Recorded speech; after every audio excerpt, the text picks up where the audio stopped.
Hello, I'm Robert Dakota with Worldviews Media, and I'm here with Regina Meredith. She's going to be joining us at the Earth Origins 2020 conference. And just a little bit about Regina. We met here in Sedona, and what I knew of Regina before becoming friends with her was that she was into conscious media, and she had started her own conscious media network after being a regular commentator on general TV. So she moved and made that switch, and I witnessed her creating all of that, which was amazing in itself. And now she's currently a host on GAIA TV, Open Minds. And she also has her own website where you can catch up with her other interviews and things she's doing outside of the box at reginameredith.com. Thank you so much for joining us here, Regina. I know we had another conversation intended more along the conference, but why don't we go with a conversation you were bringing up with current times, and tell us a little bit about what you were thinking with the current times, and then we'll go on to Earth Origins and how Yeah. that connects. Well, it seems like one thing we can't escape from is now and now and now. And now is insane. Right now, as we're doing this, we're about, well, in the US, a couple weeks into coronavirus, whatever that is. Apparently, there are patented coronaviruses. There are mutated coronaviruses. Maybe there are even some natural coronaviruses. So that's going on, right? And scaring the bejesus out of people. No information. So everyone's like scratching their heads. What am I supposed to do? At the same time, we're talking on Super Tuesday in California with all these elections happening and people heated and arguing with each other and cutting each other off in traffic, even if they don't know about the elections or the coronavirus, just not dialed in. I mean, it's kind of insane time to be alive. And one thing you were mentioning that I do my interviews for GAIA TV, I do double duty. I literally do 36 shows for them and 36 shows for me. Wow. Yeah. So I've got a lot of shows happening all the time between GAIA and myself, and we split them up. I do some of the edgier interviews on my site, oftentimes maybe a little less politically correct because GAIA is a very large network. They have their standards and I have mine, right? Yeah. So recently I've done a few interviews on the subject of what we're going through right now. And I think the most recent one I have up on my site, which is just my name, reginameredith.com, is with Simon Chikoisky. Do you know Simon, Robert, by chance? No, I haven't heard his name before. He's a wonderful guy. Has a very soothing presence. People love him. He's originally from Hungary. He does Vedic astrology, practicer. He walks his talk. But in 2000, let me just tell you about a cycle he's talking about. He also wrote a book called The 5 Dharma Types. And these are essential typologies that we fall into, kind of dominant in one and less in others. And the same thing with anything that you can cast a chart for, including the nations of the world. And at the time, globally, and it particularly impacts the chart of the United States, but it's happening globally, where in a Vedic chart that is called in that system, which he co-created with another person already existing, we're in the time of the outsider. And so that our pendulum, it's always swung, it swings socially, it swings politically. And now the only difference is if you don't listen to the times, which is what we'll talk about in a minute, if you don't dial into and really feel and listen to the times and see the opportunity that could be capitalized on if you're flowing with the times, then what happens is the pendulum tends to swing even further, trying to get correction, right? Always trying to find balance and correction. Well, certainly politically around the world and in the US, we're in a time of such extreme polarization. Nothing I've seen like this really in my lifetime. Mhm. Of now it swung all the way over, and now it's got to swing even further all the way back, which is why it's hard to have a go out for a cup of coffee with anyone and not get into a debate of some kind. Of course, I'm mouthy, so of course I'm going to get in debates. But I mean, even normal people are getting in debates with their friends and their family and their kids and all that. Well, it's appropriate. I think what's really important about what Simon was talking about, he said this period of the outsider began in 2015 and it goes until 2033. And this is expressly a time that, and you're going to love it, the people at your conference, anyone listening will love this. The wonderful thing about the outsider, aside from being a time of absolute sweeping change and revolution, if we pay attention, we need to have a revolution, right? Social, political, and otherwise. It's time for the pendulum to swing the other direction. But what it does is it's very friendly to all things outsider. So many of you that are watching this right now are probably either in careers, professions, or have deep interests and hobbies that would be considered outsider type of things, you know, things that the rest of your family might look out of the side of their eye at you over, right? And so this time opens its doors to outsiders because the old way doesn't serve anymore. It's crumbling, it's falling apart. Players that represent holding on to the old way economically in every which way are going to fall to the wayside. It's only a matter of when and how painful it is, right? Meaning people like you and you, Robert, and people like me actually have a place for our voice that's being supported energetically in these outsider/revolutionary times. So any comments or thoughts you have on that from your own observations? Well, I felt like an outsider my whole life, so if that qualifies me, I hope so. It's sure enough. Yeah, it seems like we need a lot of thinking outside of the box for sure, and it's going to take a lot of creativity. And one of the things I used to have as a motto for myself when I was younger was, well, if I hit the bottom, at least I know which way is up. And so from there, it's a matter of my reaction and how creative I could be with the situation. And I think that's going to be demanded more and more from each and every one of us, because it's not going to be some big government that's going to be able to manage this. It's going to take a collective consciousness. Indeed. One that's going to take not just creativity, but care and also courage.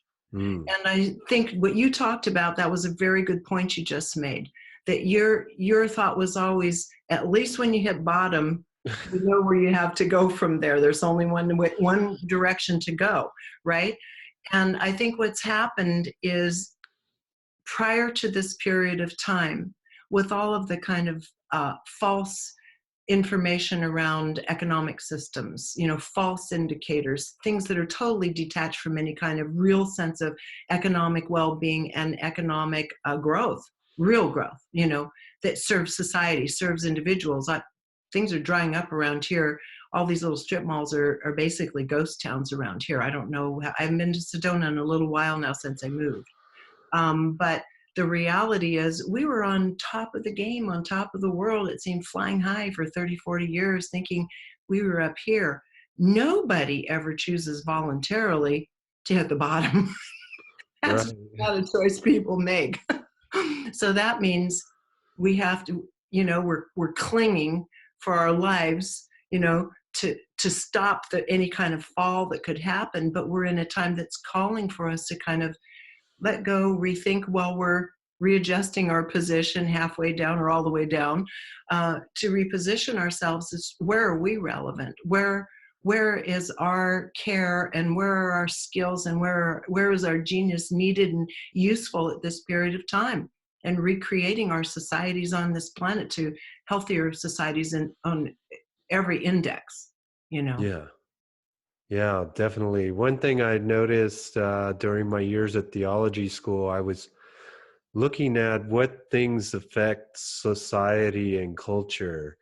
And one of the things I was able to identify was crisis seems to be one of the most effective ways to engage change. Fortunately or unfortunately, it depends on how you take it, it seems like. Well, that would indicate that as a species, we must be slow learners.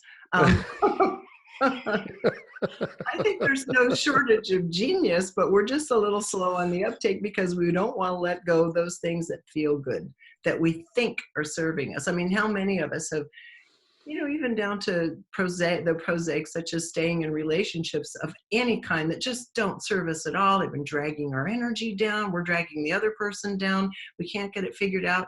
But, we're too afraid to know what the unknown looks like to let go. As just one example, this is what's happening now in every facet of life on Earth, of having the courage to back off a little bit, let go of our grip and see what's true. And we don't know what's true. A lot of us just don't know what's true anymore. And I'm of the thought that that's both a result of our own character development, and it's also by design. Uh-huh. Yeah, we have that working against us, and we have ourselves working against us if we keep repeating the same old patterns over and over again. Absolutely. And so here we're in a time which is to break free of these patterns, which means to have courage, because it might mean maybe your financial portfolio will change a little bit because according to, I'm not into fear mongering, I'm just into the reality of what is and deal with it, right? But according to the various economists around the world, almost, they're pretty much shouting out in unison, this bubble's going to pop. This is just a bubble. This is not healthy. It's not real, and it's only going to take, well, it took the coronavirus last week to destabilize the stock market. Theoretically, who knows what really happens there? It's all algorithms. It's kind of rigged depending on who has the quickest servers, to make the trades and all that. So who really knows? But it's all poised basically for a massive correction. And who knows what that looks like? It could be more gentle than 2008. It could be worse than 2008, meaning people will be affected by it on one level or another. But if we know this in advance and we can kind of spiritually, psycho-spiritually open up to the notion that we chose to incarnate at this time. We chose to be part of this change that's happening. Anybody watching this chose to be among the change agents. And so there's nothing in that sense. Yeah, we all might have little butterflies and be a little nervous of what's around the corner, but we have also every reason to celebrate. And that's the other part too that I want to share, that Simon was talking about in the Vedic take on this. Okay, this is one take. He said, in this cycle 2015 to 2033, the most chaotic and darkest of the years of those is 2020. Okay, so the chaos that just people at each other's throats, confused, exhausted, sleeping all the time. This is normal. It's totally normal for the times. And that this year would prove to be so chaotic that it was going to drive people, even it can drive us to points of despair, any of us, because we don't know what's going to happen next. We don't know how to, with our own will and our own desire, move things. We can only do it, like you said earlier, we can only do that together. But he said what would happen is the culmination of this chaotic and very challenging energy would happen in December of 2020. Well, now in the US, that's right after our general election. Anybody can start guessing what all the potentials are of what's going to happen then. Okay, I don't even need to go into it. You don't even have to get political. The opportunity for a lot of hijinks and ugliness is certainly there. But then he said, once you break through, get past that into the winter of 2021, he said, honestly, if you look at it Vedically, it's a time of celebration.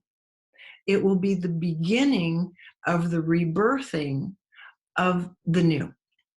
Now, I certainly want to believe that that is true. And I think the potential, everything's set lining up right now for that potential to become true. But if you have forces that don't have care in mind, care for humanity and care for one another, and choose to sow even more confusion into the mix, which will get me to the next part in a bit here. Yeah. There is the potential that we can stall out this incredibly generative, revolutionary energy that is sweeping us into it to say, yeah, how can I contribute to making this a better place, a better life, right? It could thwart it. It could stall it out through corruption, on psychospiritual corruption from different places, different levels, to the point where the pendulum's already gone like this. If we don't get the change that people, and you'll notice a lot of young people are waking up now. They want to join back in, like when I was a kid, you know, in the late 60s, 70s, we were out in the streets marching. I was at peace marches. And I mean, we were out there, you know, Nixon was impeached and was, you know, all this was going on. And we felt like we were having an effect on the world. You have a lot of youthful energy that wants to have an effect on the world now. Okay. If that gets thwarted and corrupted and stopped, you're going to see the pendulum go dangerously far another way. You're not going to stop revolutionary energy. That means we can either make it smoother or Right. we can make it worse. Yeah. So, I mean, that's one thing I think we really need to keep in mind is, yeah, it's a little nerve-wracking and scary out there, but you know, looking at what the potentials are for change right now, and with that wind under our wings, geez, let's choose it. Let's have a say in it. Let's make the best of it, because I don't want to see what would happen if that energy that gets thwarted. We know how it happens with humans. You ignore a few signs, you know, then you ignore some more signs. It's trying to get you to move in a new direction. You say, no, not going to do it. Don't want to. Even if I'm not comfortable, at least I'm familiar with, you know, my own private hell. And so then you get in a car wreck, you get cancer. You know, it's no different than what's going to happen and is happening in this country and around the world. This isn't just, I don't know what the politico narcissistic thing, you know, it's not all about America. It's happening all over the world. It's just because we're in really heated times today here in this country that I'm referring to this particular country, but that's everywhere. It's in all of us.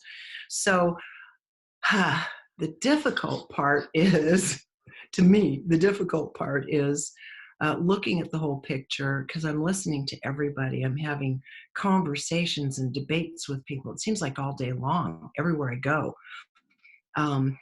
From tap dancing class to coffee shops, you know, you can't get away from it. And I'm not one to shy away anyway. And so you're looking at the one thing people keep saying, I don't know what to believe. I don't know who's telling the truth. Oh my God, I read this yesterday and I read the exact opposite today. And you cannot trust conspiracy sites. Cannot. Now, I've got to say, when I started Conscious Media Network with Scott Meredith back in 2004, one of my first guests was David Icke, right? I'm friends with David Icke. I jumped right into all of it. And a lot of it, I consider David to be a warrior. He's here to say, look, people, you know, there's something beyond the curtain you need to be aware of. And just a moment. Oh, goodness. Sorry, I couldn't hear you. My phone I didn't even touch it. My phone activated herself. Stop it. Somebody. I had it here in case you and I needed to communicate. Okay. Everything I say, it's repeating. Let me try to turn it off. It's telling me. Let me try to turn it off. Everything I say, it's telling me. Oh my God, it won't let me turn it off. Oh my God, it won't let me turn it off. Oh, jeez. Okay, I'm sorry. I'm sorry. I'm sorry. I'm going to wrap her up. I can't turn her off. I don't like you. It's a perfect sign of the times, you know? It really is. So anyway, getting back to what I was saying, I embraced all of it. You know, I've interviewed, I don't know how many people on every kind of topic, every kind of conspiracy. But something happened along the way. The conspiracy thing was broken. And that is, infiltrators came in, took advantage of our desire to look, turn over stones and look for truth, which is truth seekers. It took advantage of our naivete, thinking we were making some headway, and it started exploiting us, and it's coming from everywhere. We're being exploited from everywhere. Anybody still getting their primary information from conspiracy sites, in my opinion, needs to become very aware. There are hijinks afoot. I even recently did an interview with a former KGB spy and said, hey, what's going on here? And asked about specific, very high profile sites. And he started laughing. He said, oh my God, are you guys being hoodwinked? There's so much hijinks going on. And I said, well, you think the Russians are interfering? He said, I said, because, the elections and everything. He said, do you have any idea how many elections the United States has interfered in? I said, I do. I'm not saying we're innocent here. But anyway, he said, of course, there's a lot of interference going on, not just with your election, but with your social media and especially these conspiracy sites. You're getting all kinds of kind of random agendas bumping up against each other, misleading people. And people are going about this with this misleading information with conviction. This isn't cool. You have to be very careful. So how are you careful? That gets into another subject. And I might even go ahead and ask his permission to bring just a little teaser amount of it into the presentation I do when I'm with you in May, okay? And it's Carl Kalaman's work. I've interviewed him before. He's a really interesting kind of sociologist, what do you call it, archaeoastronomer, Mayan calendar expert, very deep intellect. My friend Barbara Hanclau has immense respect for Carl, and she often quotes from him. She adores his level of clarity of thinking and also levels of research. So I think he's a credible guy. He's written a new book, which I will be interviewing him. I can't think, I don't have it sitting next to me. Too many piles of books everywhere. But anyway, in his new book, he's talking about the levels and waves of consciousness that we've gone through in our development through the Baktuns and so forth. And he said we're in a ninth wave of consciousness, which dovetails perfectly. When I read that, actually Zeus read it. He took a peek at the book first and opened it up randomly to this. He said, get a load of this. Fits perfectly with what I've been saying and what I'm trying to say now. And that is, this period of time is the beginning of a wave that creates this kind of, you can feel it. I know you can feel it, Robert. Yeah.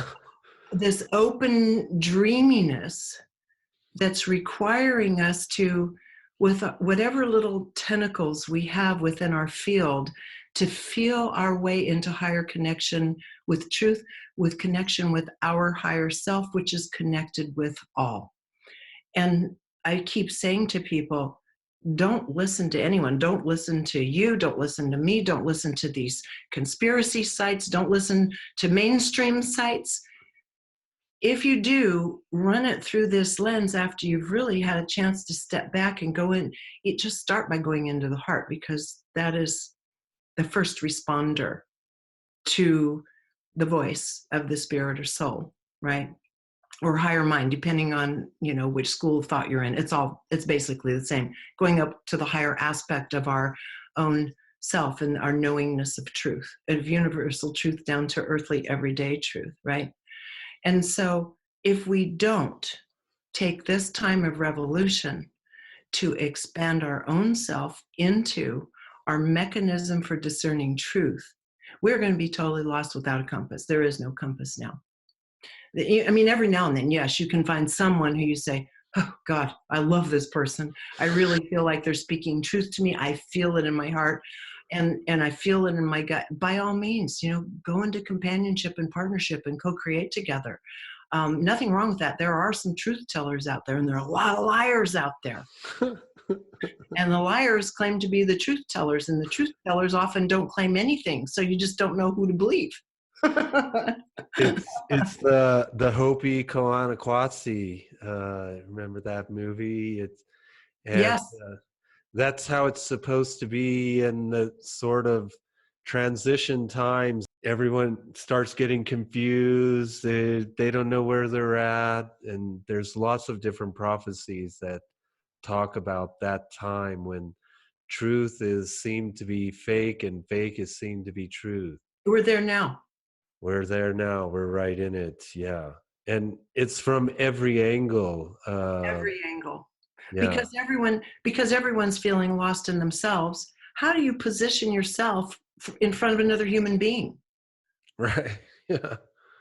I'm not sure what I am. I'm not sure what I believe. I kind of believe this and but they don't feel right together. Who are we? And finding that voice and that quiet and clarity is really important right now. And for me, I've always been I'm very dependent upon my ability to feel a situation. Very, I Yeah. don't like the words so much, and I feel the energy of things, and that's where I go. And that's how in the past, all through the years of Conscious Media Network, in the first 6 years with Gaia, that's how I chose all my guests. And most of them turned out to have something. I might not buy every single thing they have to say, but they had something that was genuinely, I think, helpful to offer. And Yes. we all have to do that for ourselves. Who and what has something helpful to offer? Who has your best interest in mind? That's a big one. I mean, look around. In fact, yeah, I mean, at a couple of these events, I'm going to be doing meditations on that one, guiding people in meditation. Yeah. Well, I think that's another thing that all of this crisis brings people to. I know that's what it brings me home to.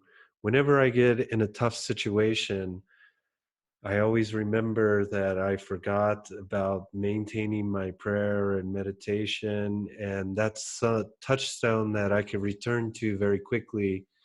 It gives me some relief and solace, and also nature, getting out in nature, getting a dose of the sun, and remembering that right here, right now, I can be grateful for all that has been for me and all that's happening good for me right now, and not fall too far into that fear, because it seems like that's part of a generating engine that's being pushed, and always the antidote to the fear is love. So it includes loving yourself by not going too deep into that anxiety, and start amplifying it. I Yeah, and rationalizing it, trying to put words and mental frameworks around it and strengthening it. No. yes, yeah, Truth is words, usually pretty simple. yeah, absolutely. I see a lot of negative thought streams being amped up. It's like, hey, come. The first best thing to do in any crisis is don't panic. Yeah. All the rescue survival people, all the special forces guys, they'll always tell you, first thing you do in a really tough situation is don't panic. That's the best you could do. I mean, Absolutely. And we're in times now where that needs to be your mantra several times a day. yeah.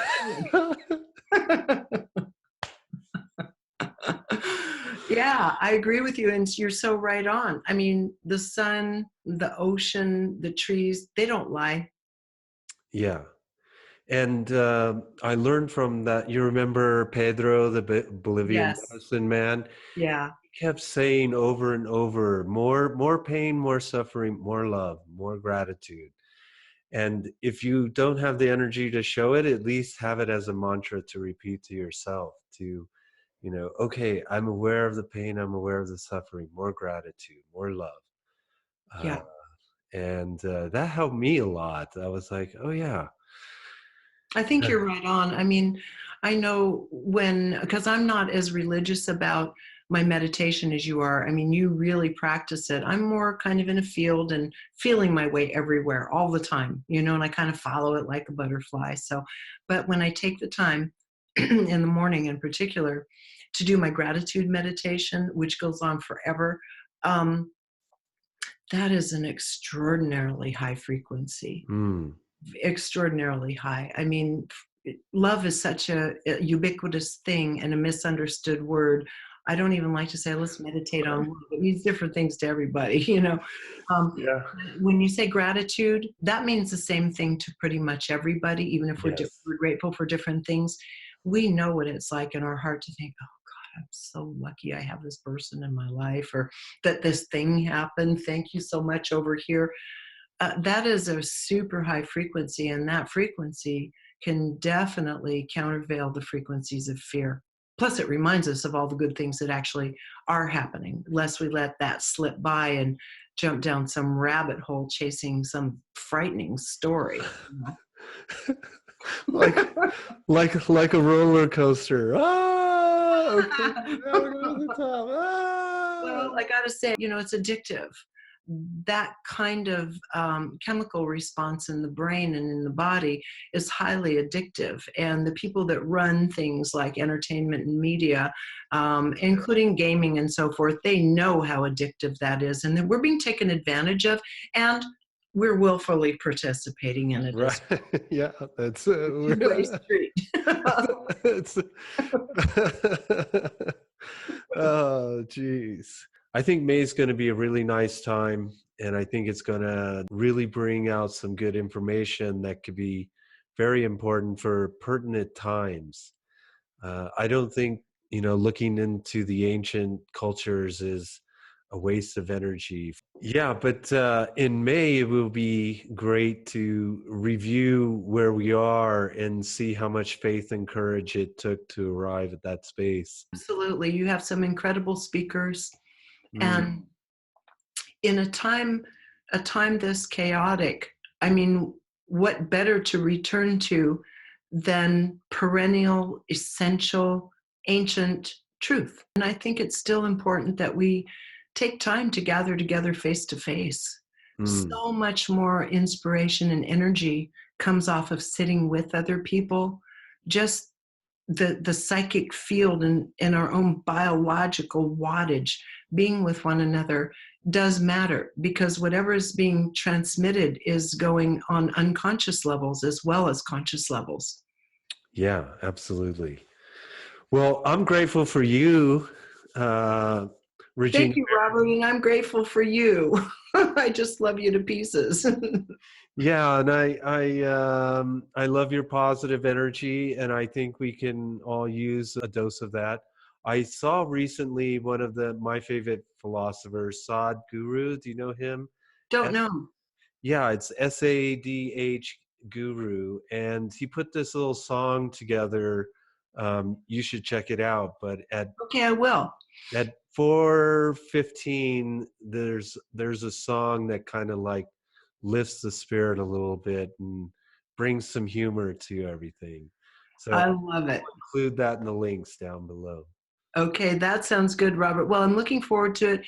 We're going to get into, as you know, I'm going to start with a little bit of the backdrop of the other origin story of the human species, how our mind, which is operating in different dimensions simultaneously, we're a very unique species, how that comes together, and how it comes together now when we actually have to start translating that information from the spirit into the conscious mind, through the heart into the conscious mind. How do we go about that? There's not a how-to thing per se, but it just kind of weaves that story together and gives us new potentials. And maybe I'll even do a little meditation for everybody along that line while we're there. Yeah, I think that would be great. We have some other things lined up for that too. Like Good. Martin Gray is kind of transforming his multimedia presentation into what he's referring to as a shamanic event. Lovely. Has Um, such amazing yeah. photography that he's captured around the world. Mm. Yeah, so I think all this is going to integrate nicely. There's some really diverse overlapping of disciplines, and that was one thing I really wanted to try to do for this gathering. Yeah. Yeah, you've done a good job. Good lineup. Thank you, Regina. Okay, well, thank you for the time for the interview, and I'll get this cut and we'll get it out. And thank you for the positive energy again, Regina. You're so welcome. I can't wait to see you again. It's been a couple of years now. Yeah, in person. That's right. In I didn't person. think about that. Okay, yeah, that's a great thought. Yeah. I'm definitely looking forward to that as well. Okay, Regina, talk to you Thanks, later. Robert. Bye-bye. Bye.